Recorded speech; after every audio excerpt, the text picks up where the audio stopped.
आज सकाळी लाडू काढली आणि लाडू काढल्याच्या नंतर काकाला घेतलं आणि पोहोचलो बघा शेतात. शेतात पोहोचल्यावर भावानं हे फळ कशाचे कमेंट करून सांगा. हे बघा मंगळीची लेख आहे चंगळी, हिला मागं तुडवतील म्हणून घेतलं गाडीमध्ये पुढं घेतल्याच्या नंतर भावानं निघालो बघा आपण बाजारासाठी. बाजारात भावानं आपल्याला बैल दाखवायची होती आणि दाखवल्याच्या नंतर भावानं नाही जर विकले तर पाहुण्याच्या इथे नेऊन सोडायचे होते. नंतर काय आम्ही तिघांनी मिळून घेतला चहा आणि ह्या हानम्याला पण आज बाजार दाखवायचा होता. याला काही गिऱ्हाईक नाही भेटलं. नंतर काय भावानं बाजार फिरला आणि बाजार फिरल्याच्या नंतर टाकी खाली येऊन केला आराम. गाडीत गेलो सहज बघा हे बघा काय करते.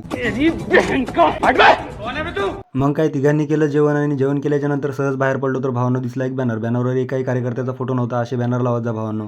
इकडे काय ऋतिक दानं तर आपल्या गाडीलाच गाडी भिडवली होती. नंतर गेलो विहाराकडे गेल्याच्या नंतर भावांनो आपल्याला पाणी प्यायचं होतं. पाणी पिलं आणि पाणी पिल्याच्या नंतर आपल्याला निघायचं होतं तामशाला. तामशामध्ये गाई बैल वगैरे सगळं उतरवायचं होतं पाहुण्याच्या इथे. तिथे गेलो आखाड्यावर त्यांच्या बैल गाई उतरवले आणि उतरवल्याच्या नंतर भावांनो मग गेलो पाहुण्याच्या इथे. घरी गेल्यावर भावांनो पाहुणचार केला होता त्यांनी. जेवण वगैरे केलं आणि जेवण केल्याच्या नंतर बघा निघालो घराच्या दिशेने.